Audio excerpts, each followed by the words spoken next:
Morning students, I Amrit from applied science and department working in RBIT college campus Karnal.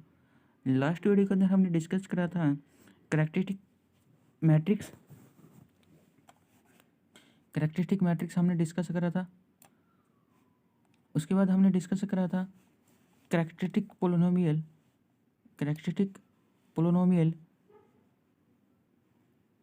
और function. इसको हम characteristic polynomial function भी बोल देते हैं। उसके बाद हमने करैक्टरिस्टिक इक्वेशन हमने डिस्कस करा था। उसके बाद हम करैक्टरिस्टिक रूट्स और आइगन वैल्यूज हमने डिस्कस करा था। क्या था characteristic roots and eigen values? जब हम करैक्टरिस्टिक इक्वेशन को सोल्व करते हैं, वहाँ से हम क्या करेंगे, लैम्डा की वैल्यू निकालेंगे। लैम्डा की वैल्यू निकालने के बाद हमारे पास जो वैल्यूज लैम्डा की आएगी वो मेरे पास क्या आएगी, करैक्टरिस्टिक रूट्स या आइगन वैल्यूज। जब हम आइगन वैल्यूज को एक सेट की फॉर्म में लिखेंगे तो उसको बोलेंगे हम स्पेक्ट्रम। तो एग्जाम्पल फर्स्ट हम कर रहे थे। इस एग्जाम्पल फर्स्ट में हमारे पास करैक्टरिस्टिक मैट्रिक्स हमने निकाल लिया था, करैक्टरिस्टिक पोलिनोमियल और फंक्शन हमने निकाल लिया था, करैक्टरिस्टिक इक्वेशन हमने निकाल दिया था, characteristic roots and eigen values हमने निकाल दिया था, स्पेक्ट्रम हमने निकाल दिया था। आज हम डिस्कस करेंगे करैक्टरिस्टिक वेक्टर। तो करैक्टरिस्टिक वेक्टर फिर लैम्डा को करैक्टरिस्टिक वेक्टर जो मेरे पास निकलेगा ना, जो करैक्टरिस्टिक वेक्टर मेरे पास निकलेगा वो डिफरेंट वैल्यूज लैम्डा की हेल्प से निकलेगा। तो सबसे पहले हम लैम्डा की वैल्यू मेरे पास 3 थी, है ना, 0, 3 एंड 15। 0, 3 एंड 15।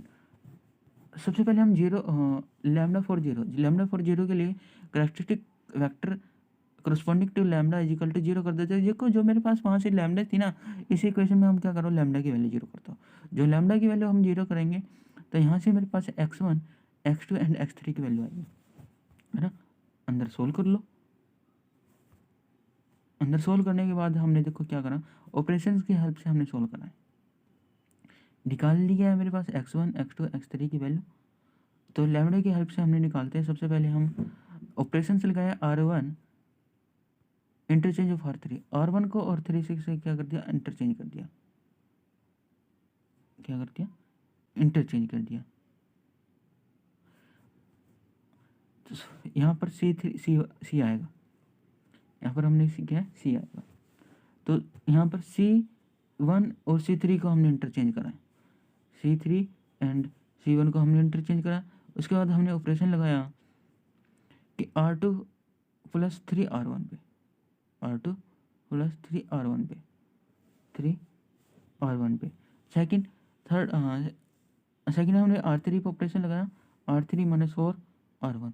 तो सेकंड जिस पे ऑपरेशन नहीं लग रहा है मेरे पास एच टीज, और R2 पे हमने ऑपरेशन लगाया तो 0 0 बन गया।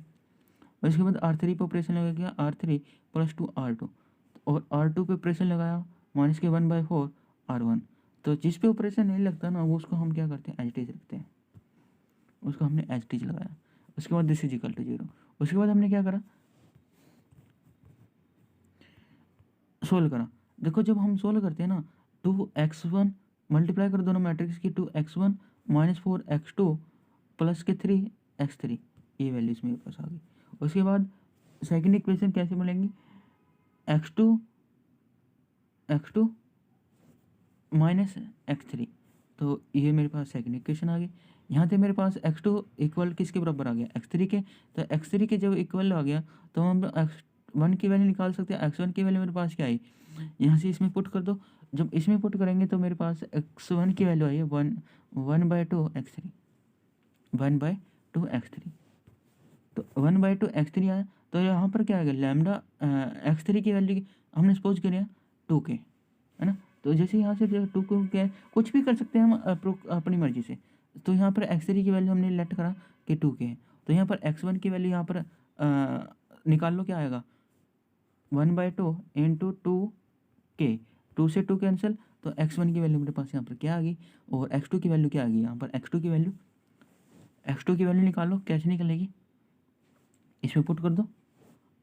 इसमें पुट करने के बाद x2 की वैल्यू मेरे पास 2 क्या है, x3 की वैल्यू में मेरे पास क्या आएगी, जो मेरे पास x2 की वैल्यू है मेरे पास x3 की वैल्यू है, तो मेरे पास क्या आ गई, 2k।